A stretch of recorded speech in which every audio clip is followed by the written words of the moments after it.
Hello again, it's your internet dad, sharing life lessons with you that I shared with my own sons in the hope they'll help you out. Don't forget to become a subscriber if you like the videos. They come out twice a week.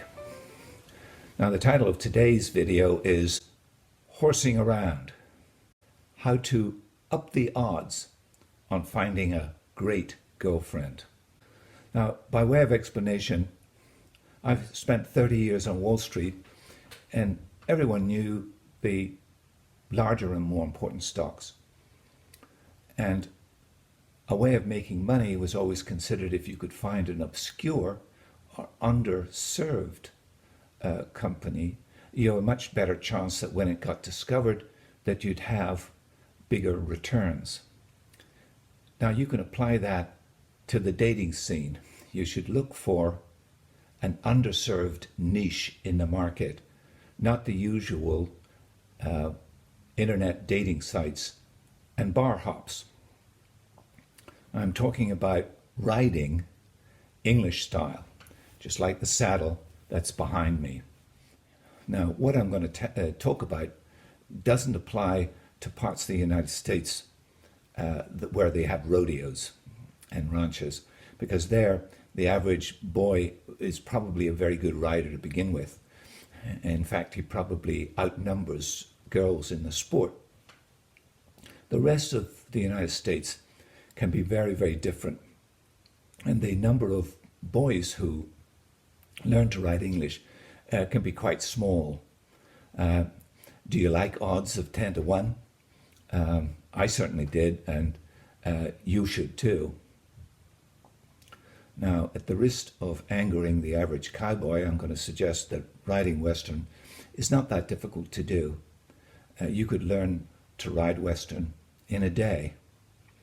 I'm not talking about calf roping or barrel racing, just riding around on a Western horse.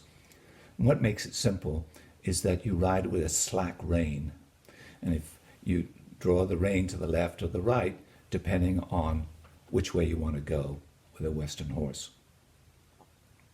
With an English horse, it's very different, because if you offer a slack rein to an English horse, that's his idea of stopping work.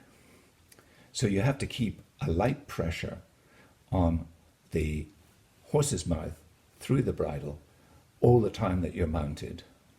And when the horse stretches its neck, you let your hands go forward. If he reels back, you move your hands back. Now, all of this needs lessons. And the only way really to become competent as an English rider is to go to a riding school.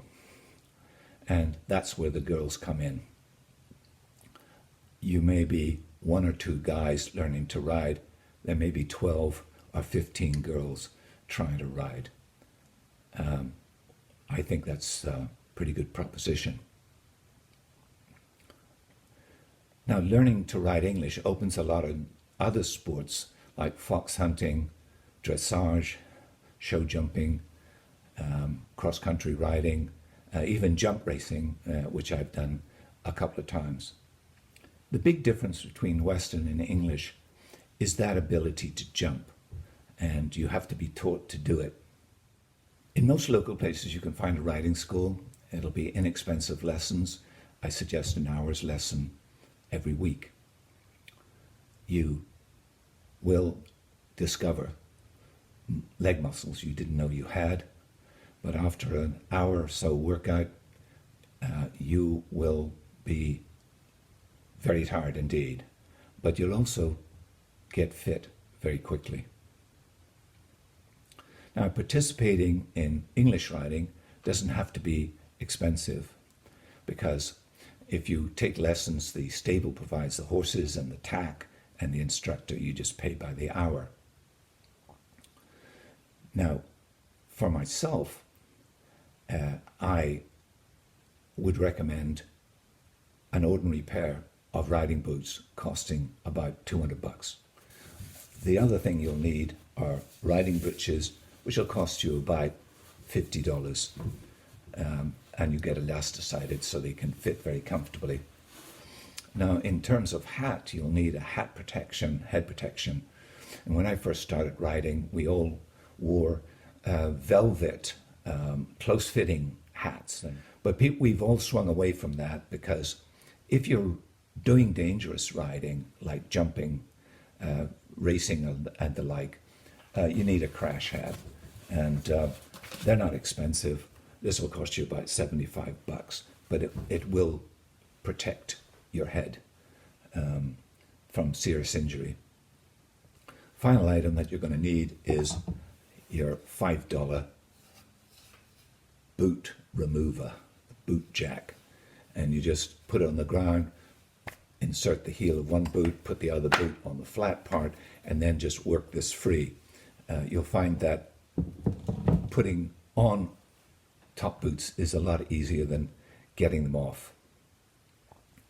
So that's it in terms of equipment. You can obviously go up market if you want to, but just check out and see whether you like it or not before you spend serious money. And you may find that you like it, and it'll open up paths for you like fox hunting and the like. And if you think that English riding is tame, I just want you to imagine a jump race approaching a 4-foot timber fence at 25 to 30 miles per hour in a race. And as you're going over the fence, you may or may not collide with another rider. And I can assure you, you'll get the adrenaline fix for the week. So, to sum up, English riding isn't easy, but it isn't easy for those girls either. So it's a lot of fun. You meet with them once a week, and you'll develop friendships for the rest of your life. And remember what they said in the old days, the outside of a horse is good for the inside of a man. So it's good, healthy participation. Happy trails. See you next time.